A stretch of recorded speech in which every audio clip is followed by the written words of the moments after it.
Okay, April 26th. This is part of a series about alternatives as to what one could do to the Restore America plan, since that looks like it's not going anywhere. And the basis of these plans that I'm proposing in these series is recalls, using the recall procedures in the system of the de facto courts and so forth to throw political elected officials out. The idea being to control the mayor, the sheriff, and the judges in your county or city, and then force them to either obey the Constitution or recall them out of office and put new ones in. It'll take several months to effect, but it's highly, highly doable. Okay. I previously covered the judges, and now what we're going to cover is the sheriff, who's a very important figure. If you get the sheriff to go constitutional, you can drive around without tags, without license plates, without driver's licenses. You don't need carry concealed weapons permits. There are no crimes against speed limit signs and crimes against the corporation and so forth. The sheriff is an important figure. We're going to have to work on the police chief too, but that's going to go to the through the mayor. Okay, the sheriff. Sheriff's elected. He's a sitting duck. A small percentage of the people that voted in his election sign a petition, and he goes on a recall ballot for the next election. This is normally how it's going to work in most communities. You can sometimes have a special election, which I recommend if you can do it, so you can accelerate the time frame. The sheriff should be threatened, and I use the word threatened. Okay? Tell him you're going to label him as a seditious, treasonous sheriff, and you're going to smear his name, and you're going to run him out of office and put somebody in that follows the Constitution. If he doesn't follow the Constitution immediately, and you can give him some demands, this is what's going to happen. Okay? What's he going to do? He can't, he's going to charge you for trying to run a recall election. He's not going to go that far. He's not going to want to publicize it. Okay? You start with the signatures at the supermarket and the mall to get them on the ballot. You run the billboards and so forth. Have people go down to the sheriff's office and get the arrest records on a daily or a weekly basis. Post them on a website and show how he doesn't follow the Constitution. Spell the law out. Educate the community as to why he's enforcing unconstitutional laws willfully and willingly. Okay? Then start educating the sheriffs. Start walking over to them and prepare a flyer and show the sheriffs why this is an unconstitutional organization he's running. In other words, undermine the sheriff from his own ranks. Try to recruit him into oath keepers, or just slander the sheriff with using the law and the facts against it and say they shouldn't be part of an organization like that. Wreck his morale. Hit him from outside in the community. Hit him from within. And show no mercy. Don't be afraid of the guy. He's going to be afraid of you. Once you put him on the recall ballot, he's probably never going to run again.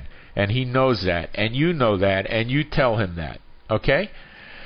If he's a member of any secret society, by all means run that up the flagpole and put it on there. Use the quote from John F. Kennedy against secret societies and how evil they are.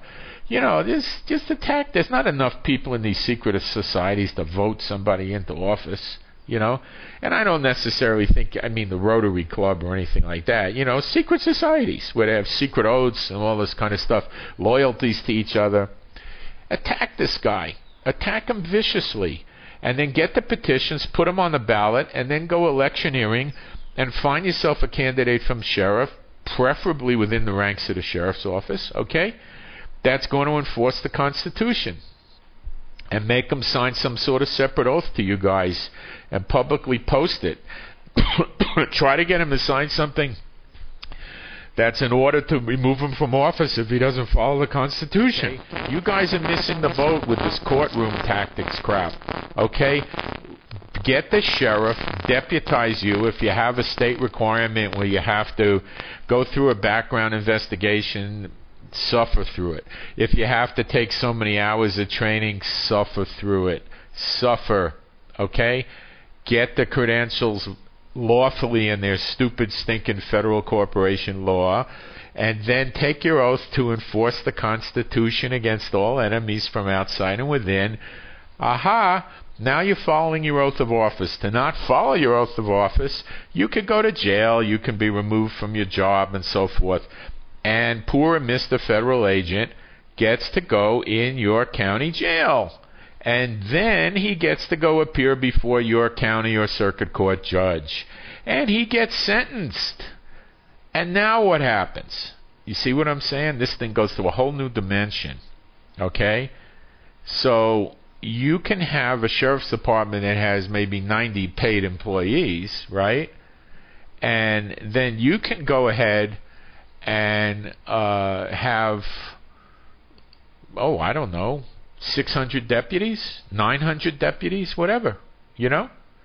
And you can authorize the use of your own firearms, or pay the sheriff to buy you firearms. There's all kinds of things you can do. Pay to get light bars on your car so you can pull people over. And don't go out and terrorize your fellow citizens or anything like that, you know. You know, somebody calls you up and says that, there's some inspector from some federal agencies trying to pull some crap on him, you know.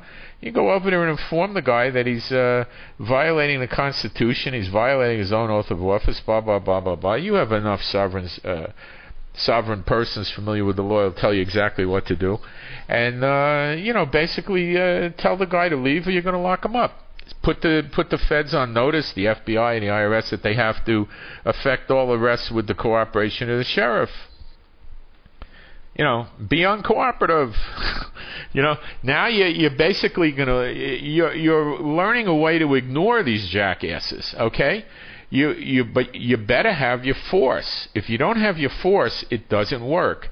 That's Restore America plan, where they fell down. They thought they had force, or they said they had force incorrectly. I don't know which it is. And they operated with secrecy. None of this should be secret, folks. You're an open book. Okay? When you attack the sheriff with this recall campaign, get your websites offshore, use offshore companies. They can't find out who owns the companies. Web host outside the United States, so he can't do anything to take the web server down. Get email addresses of everybody without breaking the spam laws in the community that gives you permission to email them, and run all kinds of email campaigns with updates. On the website, put all his arrest reports showing how unconstitutional he is. Go after his deputies, educate them as to the evils of this man because he doesn't follow the Constitution, how they're not following the Constitution, how they don't have to listen to a guy. There's a lawful alternative. Let's throw him out of office. Ruin the support of his own sheriff's department. You know?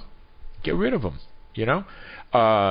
If he starts bothering you, you sovereigns start defending the guys in jail that have beefs.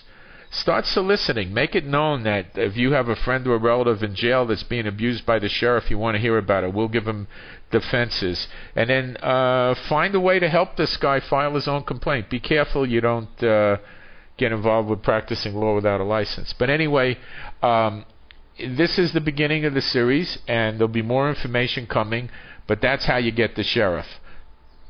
Okay, stay tuned for how to get the mayor.